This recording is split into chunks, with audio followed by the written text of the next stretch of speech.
Saudações a todos. Mais uma vez, estamos no nosso habitual podcast Íris em Diálogo, o conhecimento que inspira, o debate que transforma.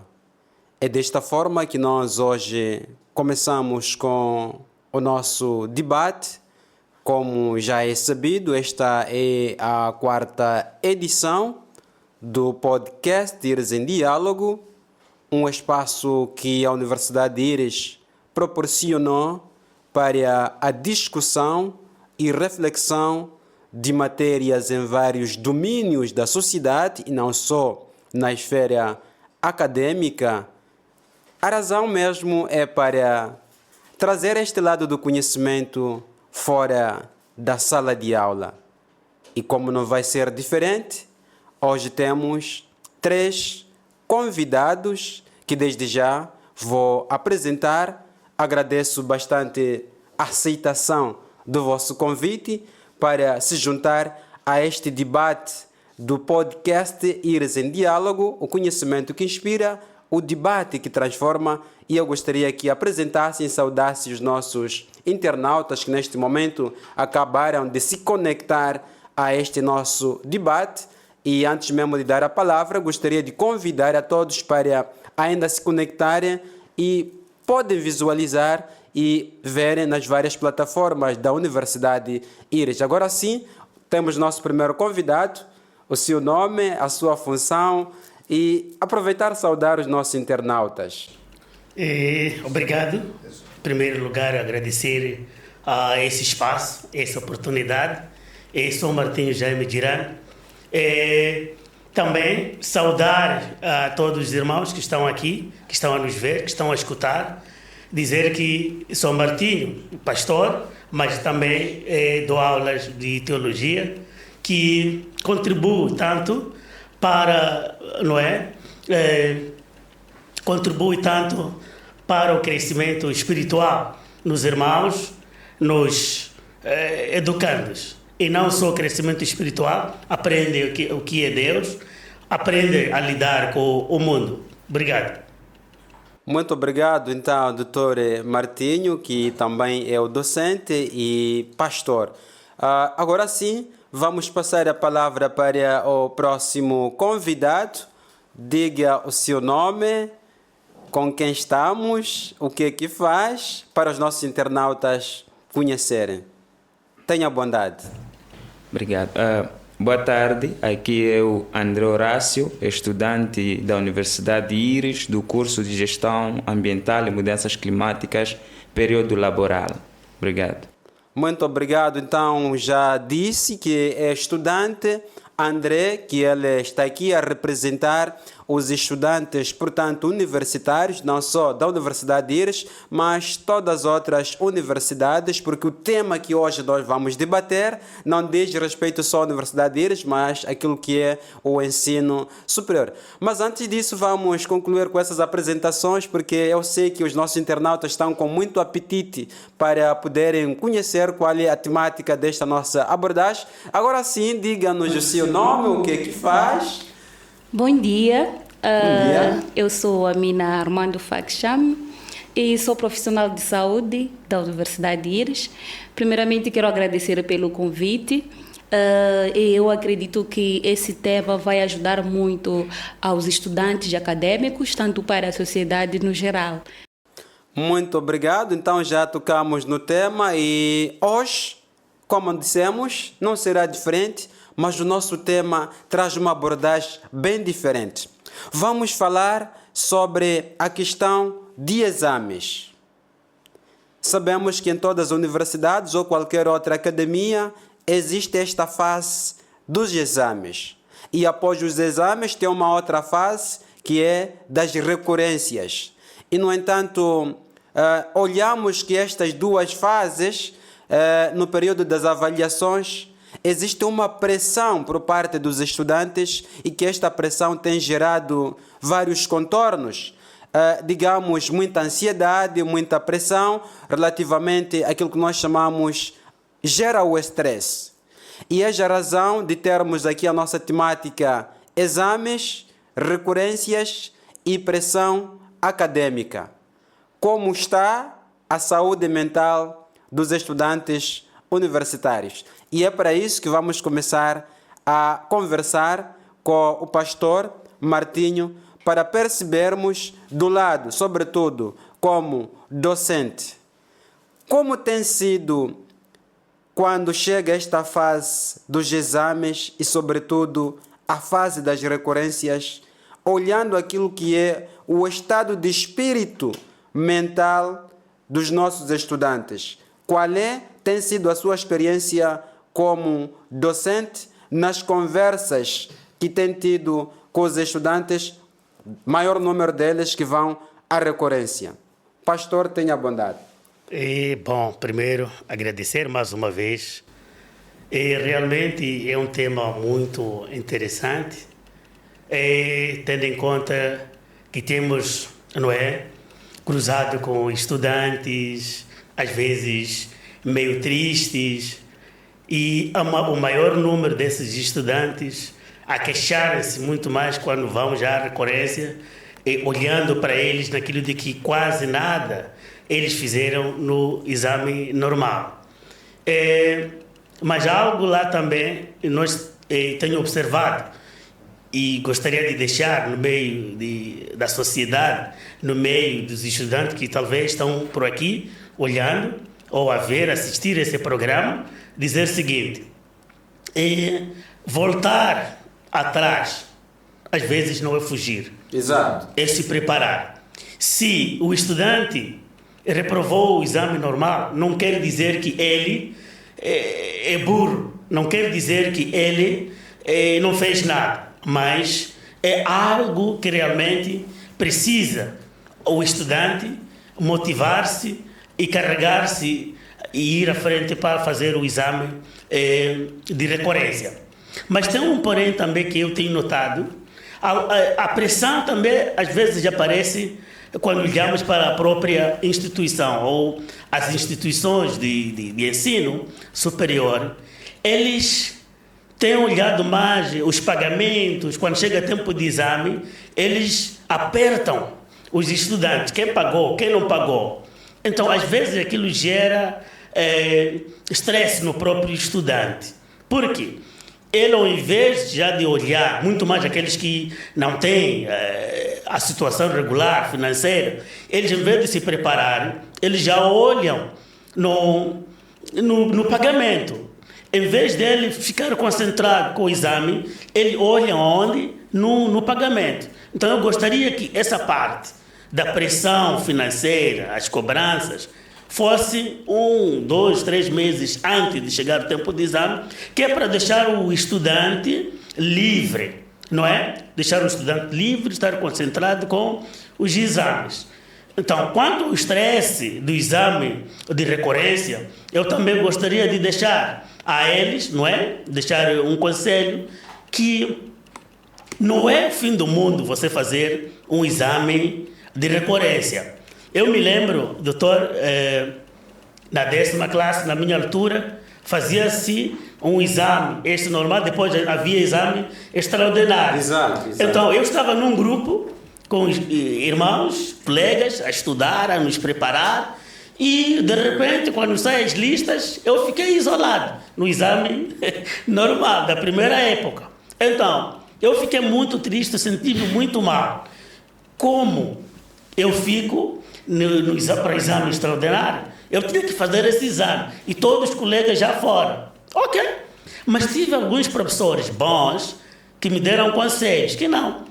A situação sua não é péssima. O fato de você fazer exame extraordinário não quer dizer que você vai reprovar ou alguém ficou contra, não. Fique sossegado, prepara-se. Aquilo que você preparou lá, pega isso, coloque na sua mente e você vai livre no exame. O pastor Martinho está falando aqui de uma situação que podemos dizer é a razão de que o estudante tenha algum insucesso. Falou de 2 pontos importantes. Primeiro, disse relativamente à questão das propinas, que é a questão relativa a questões financeiras, em que os estudantes às vezes não têm o dinheiro para poderem pagar alguma recorrência, e isso, de certa forma, acreditamos que tem gerado algum estresse. E, por outro lado, é esta questão da desmotivação de maior número de disciplinas ou cadeiras que o tal estudante vai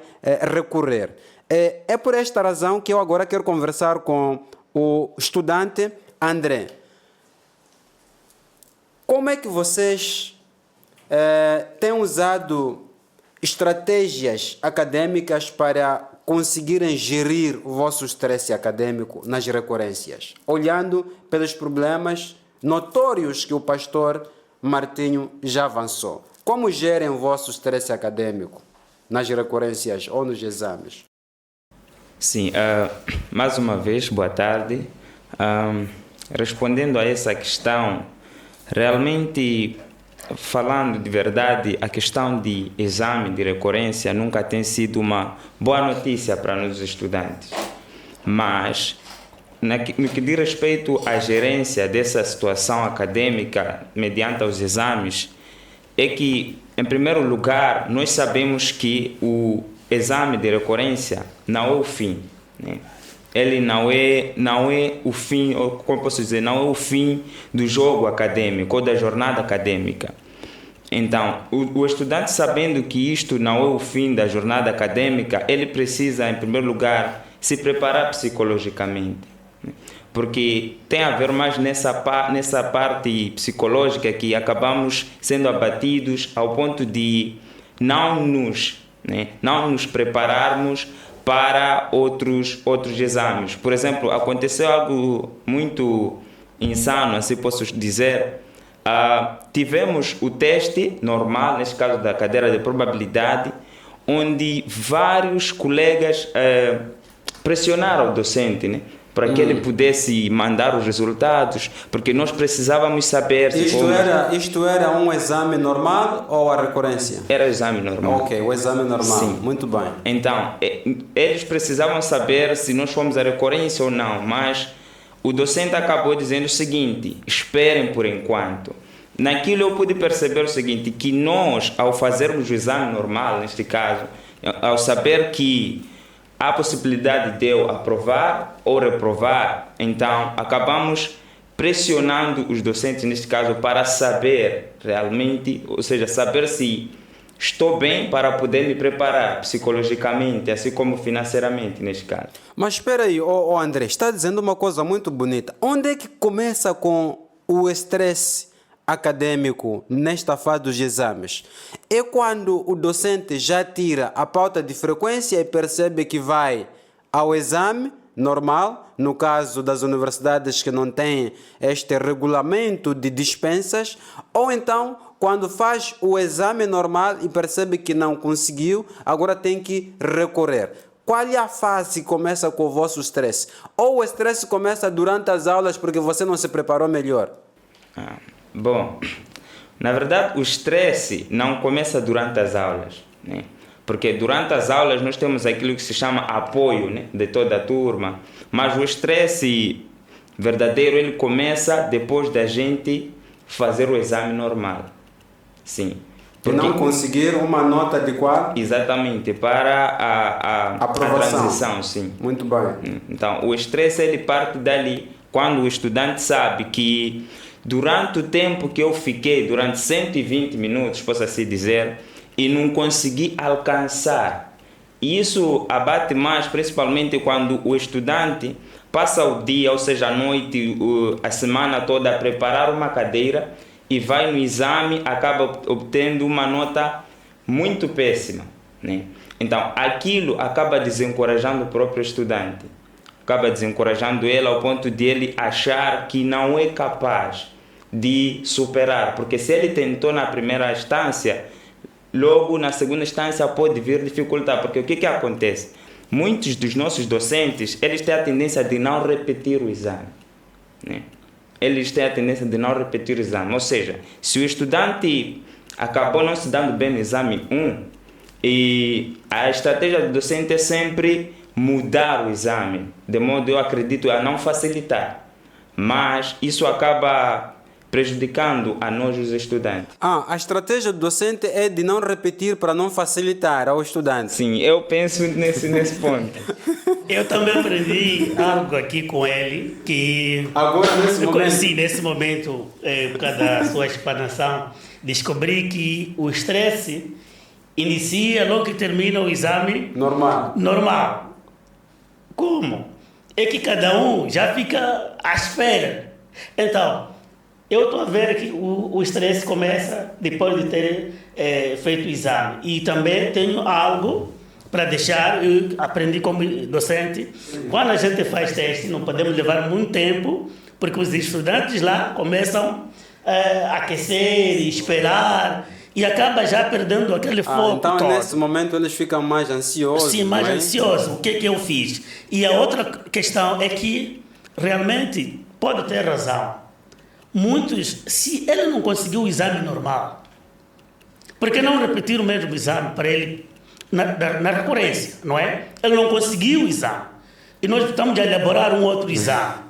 O que é que vai acontecer? Se calhar vamos esperar uma outra negativa, nesse caso, para fazer o outro exame. Então, essa ideia também, eu fui ver que é válida. Se ele não conseguiu esse exame, ok, vamos lá, de novo o mesmo exame, ver se ele vai conseguir ou não. Muito bem. Depois nós voltamos para esta contribuição do Dr. Martinho, que coloca voltar a repetir o exame que o estudante não conseguiu. Mas agora vamos passar a palavra à profissional de saúde. Eu sei que esteve muito atento para escutar, ouvir, acompanhar aquilo que eram os depoimentos, sobretudo do André, que é o nosso estudante representante do curso de Gestão Ambiental e Mudanças Climáticas. Eu gostava de fazer um pequeno resumo aqui, tanto porque a questão que eu quero colocar à profissional de saúde é relativa a esses elementos. Nós conseguimos perceber o elemento do estresse, pressão e, por outro lado, ansiedade, o que comunga nem todos os estudantes.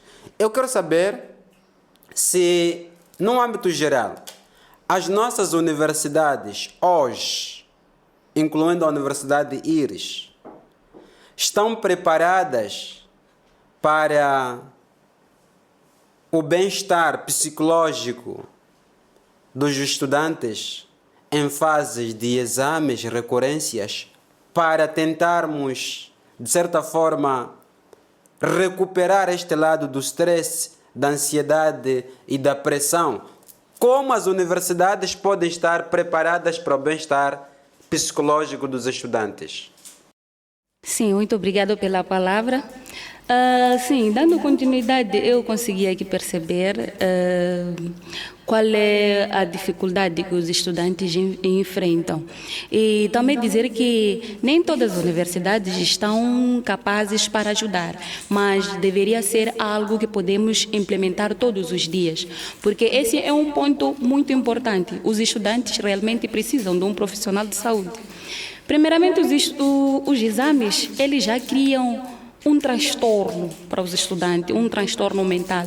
E isso principalmente quando é de forma repetida. Isso que quer dizer, quando é o exame normal, nesse caso, os estudantes eles conseguem se preparar para tal, mas eles não esperam por a recorrência. Então, isso que cria, em algum momento cria ansiedade, principalmente na fase de recorrências.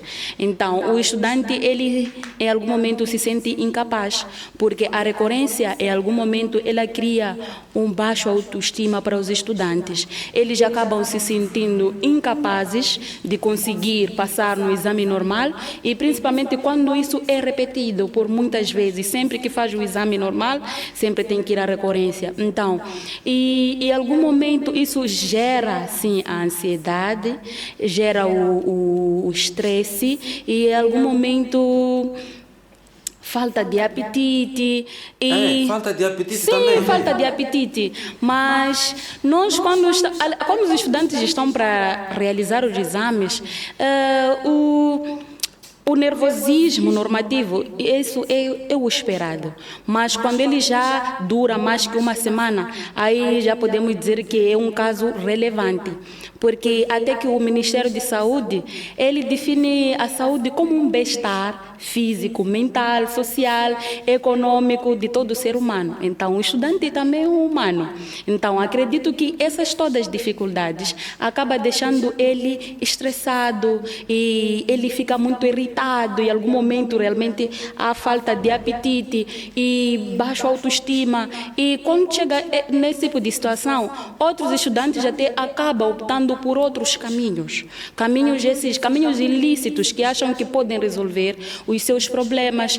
Alguns acabam se entregando nas bebidas alcoólicas, dizendo que quando fazer aquilo vai parar o seu estresse, ou vai desaparecer por um tempo, ou não sentir aquela dor. Mas que não é, como posso dizer, esse não seria algo positivo. Esse não é um bom caminho para optar. Mas, e também dizer que as universidades, algumas universidades, nesse caso, têm lá um apoio, assistência à saúde. E que até alguns estudantes acabam não se envolvendo, porque acham que ir para um psicólogo é só para os malucos. Mas eu também queria alertar que não, que todos nós não estamos bem mentalmente. Nós achamos que os que não estão bons mentalmente estão na clínica, mas não é isso. Todos nós falta uma área da nossa vida que não está resolvida.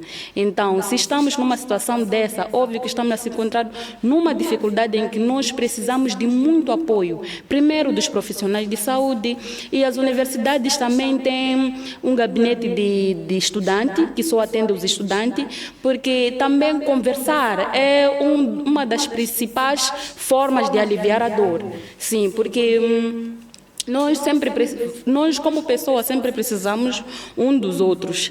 Então, o estudante encontrando-se nessa situação, há uma necessidade de aproximar uma assistência médica, um centro de saúde, mesmo que não seja na universidade. Se a universidade não fornece esses serviços de saúde, pode procurar os centros de saúde mais próximos, procurar por um psicólogo, sentar, conversar, porque aquilo cria um impacto na vida do estudante.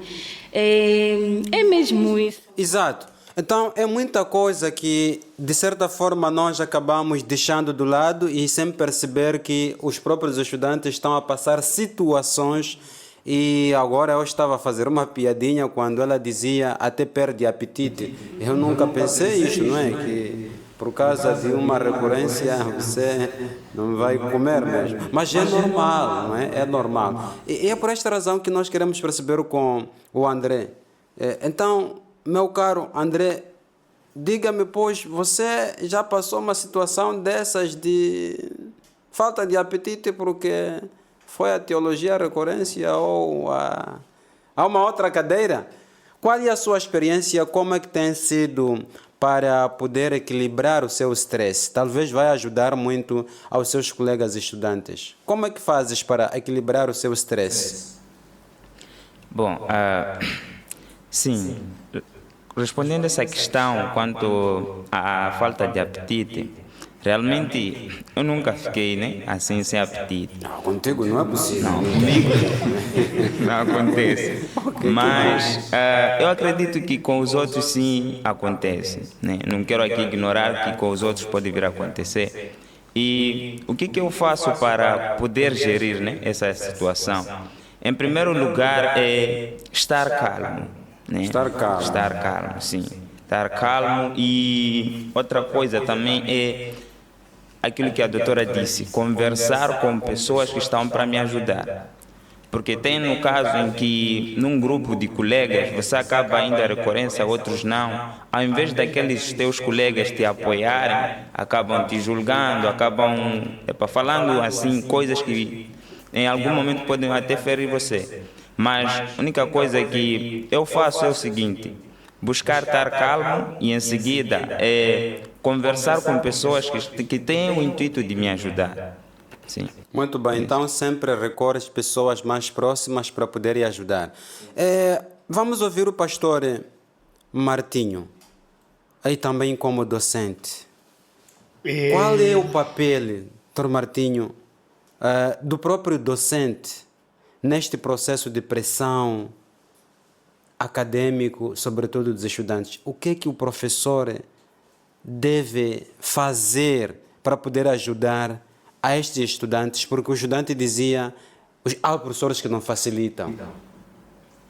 E muito obrigado mais uma vez. É assim, o professor é um pai, é educador.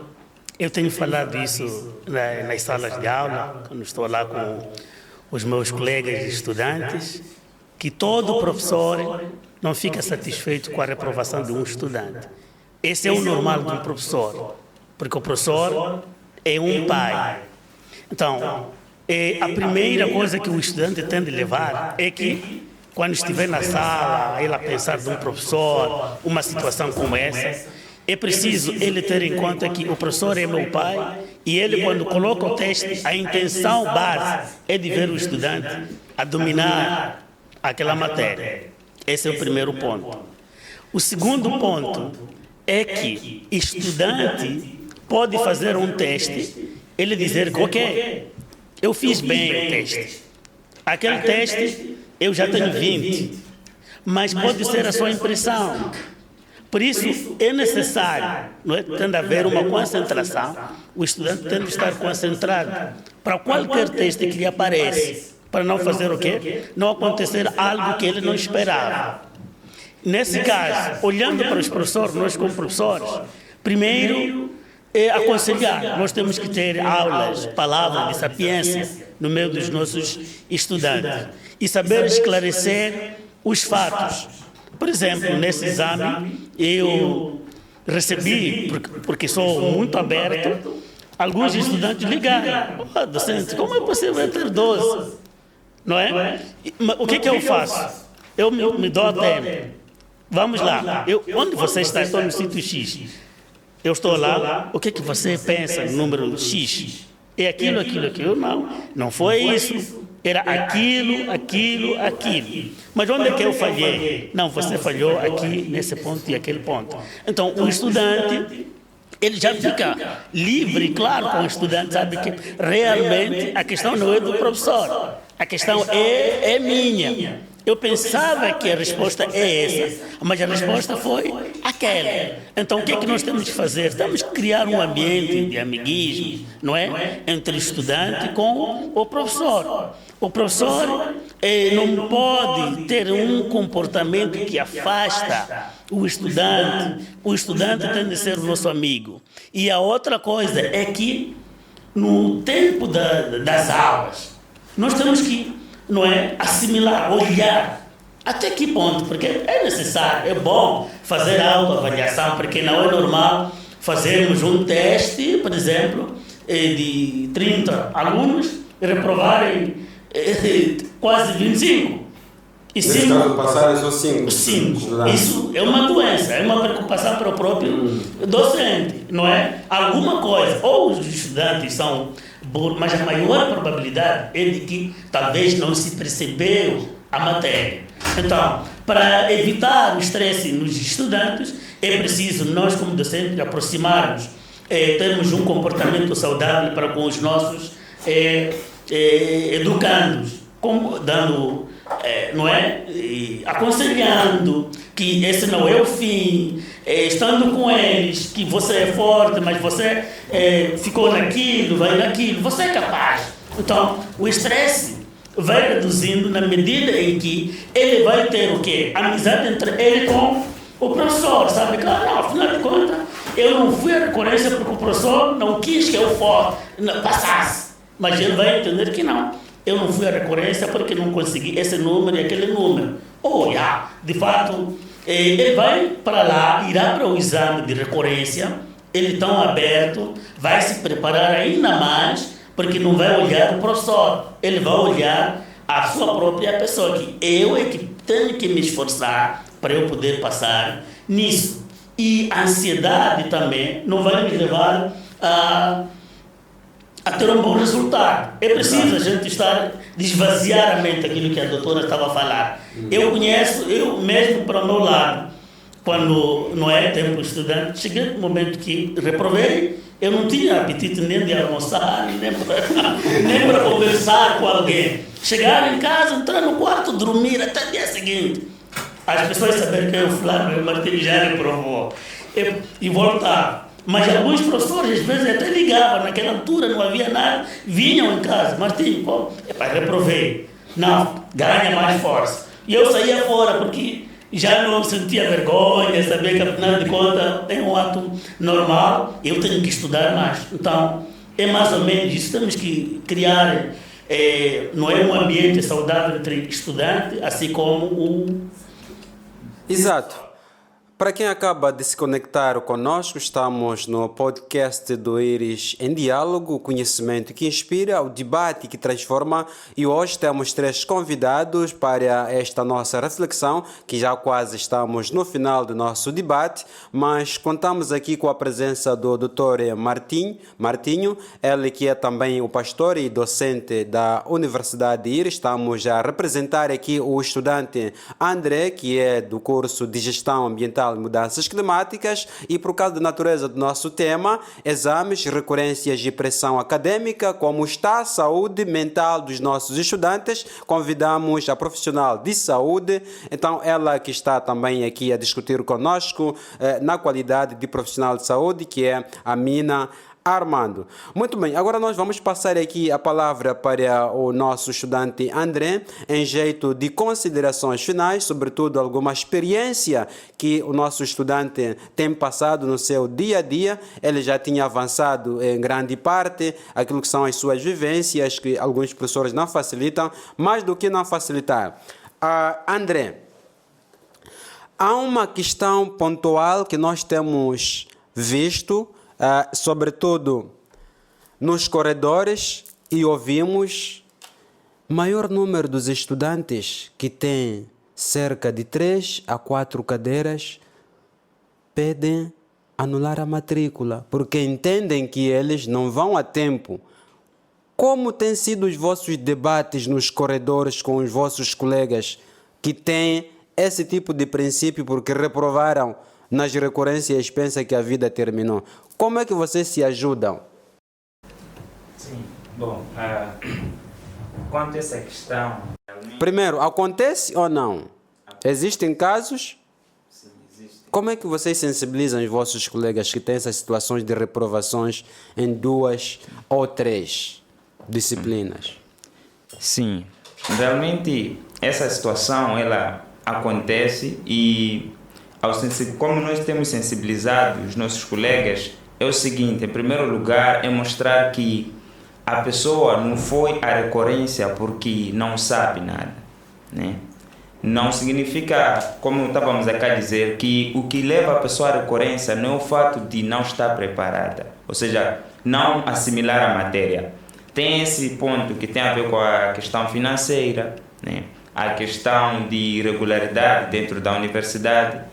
Então, o nosso conselho tem sido o seguinte: é aquele de sempre, né? Que colega, não se preocupe, se este ano não deu, o próximo ano, ou seja, o curso ainda continua até no próximo ano, né? Só que às vezes o que tem acontecido eu acredito que motiva eles a anular é a questão de pressão familiar. A pressão familiar? Sim. Mas explica um pouco esta pressão familiar, de que maneira? Por causa de falta do mussuruco, dinheiro, mbia, ndalama, ou então, você reprovou 3, acho que não estás a fazer nada, é melhor voltar-se. Há uma família que pensa assim? Exatamente. Porque tem aquela questão em que os nossos pais, neste caso, né, eles não olham pela a qualidade, né, daquilo que nós fizemos, mas eles se preocupam mais com os resultados. As notas? Sim, as notas, neste caso. Então, quando digo a pressão familiar, tem mais a ver com isso. O estudante, ele pode, por isso que nós vimos muitas das vezes, a pessoa pode admitir ao exame com boas notas, né? Estou a me referir de 17, 14, essas coisas. E chega no exame ele acaba não fazendo corretamente o exame. Por quê? Em primeiro lugar, eu não sei, mas eu acredito que é possível que lá em casa a pessoa lhe foi chamada a atenção, seus pais, que olha, é o seguinte, você vai ao exame, mas tens que saber o seguinte, que lá no exame, onde você falha 2 ou 3 cadeiras, tem que saber que teremos que pagar a recorrência, né? Eu acredito que isso acontece nas casas. A pessoa é lembrada que tem que pagar a recorrência e também lembrada que tem que pagar as propinas universitárias. Então, isto leva o estudante a ter um estresse, né? Um estresse, ou seja, ao ponto de, quando estiver na sala de exame, lembrar das palavras que lhe foi dito, ou seja, da chamada de atenção dos seus pais, acaba tremendo e ao ponto de não se concentrar no exame. Exato. Vamos para a profissional de saúde, num dado novo que o estudante André trouxe. Mesmo nesta fase das considerações finais, mas por causa deste lado do dado novo que o André, da pressão familiar. Eu pouco imaginava isso, mas estamos a ver que os estudantes, mais do que terem os problemas na escola, mas carregam também um outro estresse de casa porque os resultados não se alinham com aquilo que a família esperava. Então, o que é que nós podemos fazer como universidade para o bem-estar, primeiro, deste estudante que carrega o peso do produto, o resultado da escola, da universidade, e também sabe que em casa tem que prestar contas. Queremos equilibrar aqui a universidade e equilibrar a família. Qual é o conselho que deixa para os pais encarregados de educação, as famílias que suportam este estudante, mas que infelizmente o estudante não conseguiu e tem que repetir as cadeiras. Mas a pressão lá é de cancelar, anular. E isso acaba aumentando de certa forma esse estresse ao estudante e ele mete-se em outros caminhos por perceber que o mundo desabou. Qual é o conselho que deixa para essas famílias, sobretudo? Sim, primeiramente eu vou mais aconselhar aos estudantes que são o principal alvo dessa situação. Primeiro, eu diria que os estudantes devem passar a ver as dificuldades como uma oportunidade. Transformar as dificuldades em uma oportunidade. Digo isso porque nós, quando vamos à batalha, sempre esperamos lutas. Quando nós vamos estudar, sabemos que em alguns momentos vamos cair, mas nós temos que estar preparados mentalmente. Todo estudante deveria ter um equilíbrio mental. Então, eu me lembro, vou contar aqui de uma experiência. No meu caso, eu me lembro quando eu estava a ir para saúde. Primeiro, não era meu sonho fazer a saúde, mas os meus pais viram e disseram que vai fazer. Então, quando eu fui para lá, eu não tinha ideia do que eu iria tratar. Então, e também existiram pessoas que diziam que eu não seria capaz, diziam que eu não iria conseguir e queria gastar muito dinheiro dos meus pais. Uau. Então, o meu pai, o que ele disse? Ele combinou comigo, disse: filha, estuda, mas eu vou pagar as propinas. Mas não conte comigo o assunto de recorrência. Uau! Primeiro, aquilo veio como um desafio para mim. Primeiro porque ouvi alguém que disse que eu não iria conseguir. Disse não, porque eu na 11ª e 2ª fiz o grupo C. Então, com saúde não se alinhava. Então, até foi a minha própria irmã que disse: não, ela não vai conseguir, pai, vai gastar o teu dinheiro. Então, surgiu essa revolta por conta da minha irmã. E o meu pai também que me disse para só não temos gastar dinheiro, com ele. propinas, Exatamente. Não há dinheiro. Exatamente. Então, aí cresceu já um desejo, um desafio de eu provar que eu consigo, que eu sou capaz. Então, a razão pela qual eu me lembro que na recorrência só fui uma vez. E no dia que eu fui, foi difícil contar ao pai. E no dia que, no próprio instituto, quando disseram para mim que eu fui para a recorrência, eu me lembro que chorei do jeito. Chorava não por ir à recorrência, mas por perceber que não iam te dar dinheiro da recorrência. Sim, eu acho que foram as duas coisas mesmo. Então, mas Em algum momento eu tive o apoio do meu pai, e primeiro porque ele viu o esforço que eu fazia, porque como ele já tinha combinado comigo que não conte comigo para a recorrência, então eu estudava, eu me esforçava tanto, eu estudava até nas madrugadas, e a minha mãe até, me lembro que ela até me sentia pena, tipo, ei, minha filha está a estudar, então eu me esforçava, mas tudo o que fez com que eu me esforçasse? Por causa do desafio que me foi colocado. Então eu me empenhei. Então, do mesmo jeito, eu aconselho aos estudantes que no momento que vão para a universidade, esforcem-se mais. Devem se esforçar primeiro para fazer os pais acreditar do esforço que está a fazer a universidade. E se um dia também forem a cair, que os pais lá em casa também coloquem apoio os seus filhos, porque não está fácil realmente. Não é fácil ter que encarar tudo isso, primeiro a pressão na escola, porque nós já temos colegas, e esses colegas são colegas esses que às vezes até nunca chegaram na recorrência, mas às vezes brincam com aquela mesma colega.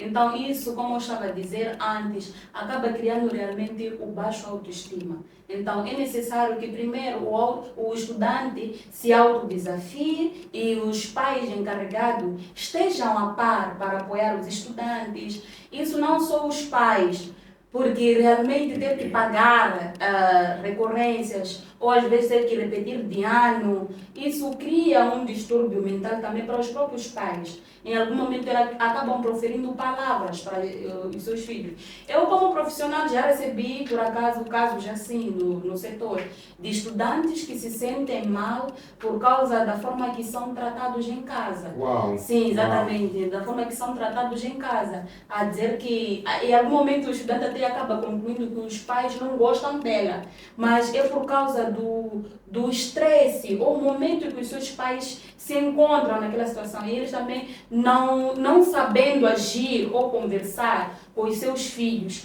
e isso acaba criando um distúrbio mental nas estudantes ou nos estudantes, eles acabam se sentindo sozinhos.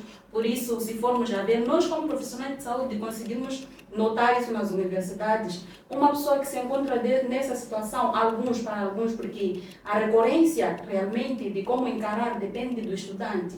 Depende do estudante. Tem estudante que diz, não, eu fui para a recorrência, eu vou me esforçar, eu vou me dedicar. Se eu não conseguir desta vez, eu vou conseguir na próxima. Então eles acabam se empenhando. E são essas pessoas que já têm o equilíbrio mental. Mas existem aquelas pessoas que estão mais para baixo, que não tem esse equilíbrio. Então, quando eles se encontram nessa situação, acabam optando em seguir outros caminhos, se sentem mal, se sentem isolados, mesmo na nossa área acadêmica, nas universidades, nós podemos conseguir ver o isolamento dos estudantes. Veja que estavam a brincar junto com os outros colegas, de repente só fica no canto sozinho. Então aquilo é um sinal de alerta que existe alguma parte que falta naquela pessoa. Então há uma necessidade realmente das universidades, e em particular os serviços de saúde, estarem mais atentos nessas situações. Muito bem. Esta última parte é muito boa, mas nós vamos dar 30 segundos ao André, em jeito de considerações finais mesmo, sobre a temática que nós estamos aqui a falar. André, tem alguma coisa mais pontual para sugerir, aconselhar ou deixar ficar? Sim.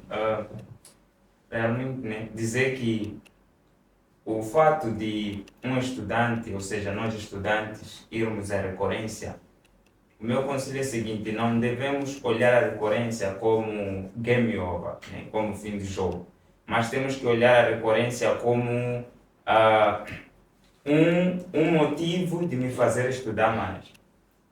Então, com isso eu digo o seguinte: a recorrência, né, tem suas vantagens, assim como tem suas desvantagens. Uma das vantagens é que você pode ir à recorrência e melhorar sua nota. E uma das desvantagens é essa questão da reprovação. Então, terminando, o meu conselho é esse: não olhemos a recorrência como o fim de tudo, mas que olhemos ela como uma segunda chance para melhorar a nossa nota. Obrigado. Neste podcast está muita gente a nos acompanhar, não é? Eu acredito também os pais encarregados, as famílias, e ouviram todos esses depoimentos. Acredito que vamos tentar aqui equilibrar para aqueles que não sabiam, os pais, sobretudo, as famílias, que há muitos desafios dos nossos jovens estudantes nas academias, como a profissional da saúde já avançou, registra-se isolamentos entre estudantes em tempo de recorrência por causa daquilo que é a sua produtividade, quando sobretudo os resultados não são muito bons, e este lado da pressão das famílias. É desta forma que vamos fechar este fio de pensamento com o nosso pastor, o Dr. Bartinho. Considerações finais, 30 segundos. Obrigado mais uma vez. Sobretudo as famílias que pressionam os nossos estudantes lá em casa porque reprovaram.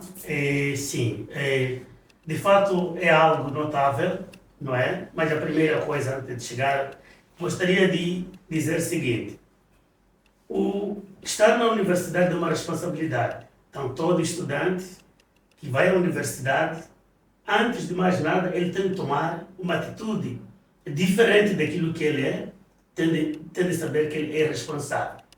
Os seus pais ficam estressados porque, primeiro, ele espera algo diferente dele, a partir do aproveitamento pedagógico, E o comportamento assim, também. O comportamento, a vida social.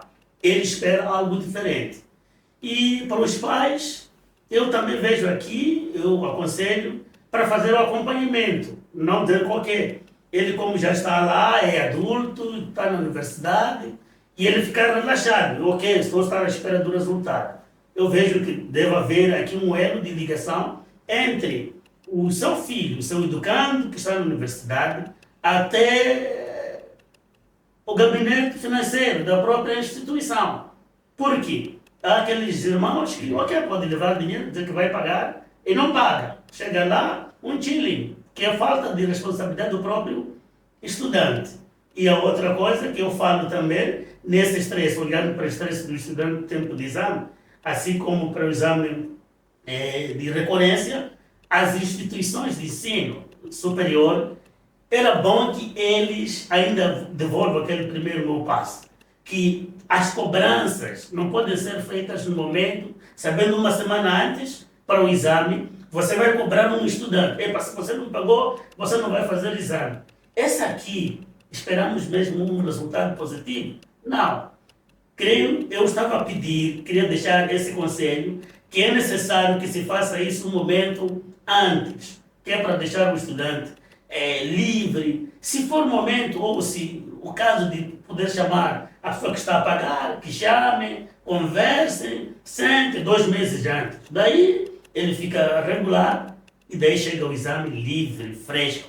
E há de ver que não vai sair, não vamos ver estudantes com estresse, problemas sérios, estresse e isolamento. até culpar o professor, ele vai saber que a culpa é minha. Então, estudantes, responsabilidade é muito importante na sua vida, porque sem você saber de onde você está, sempre você vai estar estressado. Então, tire estresse e seja responsável. Obrigado. Muito bem, desta forma que nós damos por terminado este espaço de debate e reflexão do podcast Íris em Diálogo, conhecimento que inspira. Nós queremos agradecer a todos os convidados que deram o seu tempo e grandes contribuições, e vocês aí que estiveram também conectados. Muito obrigado, ficamos para a próxima edição. Íris em Diálogo, o conhecimento que inspira, o debate que transforma.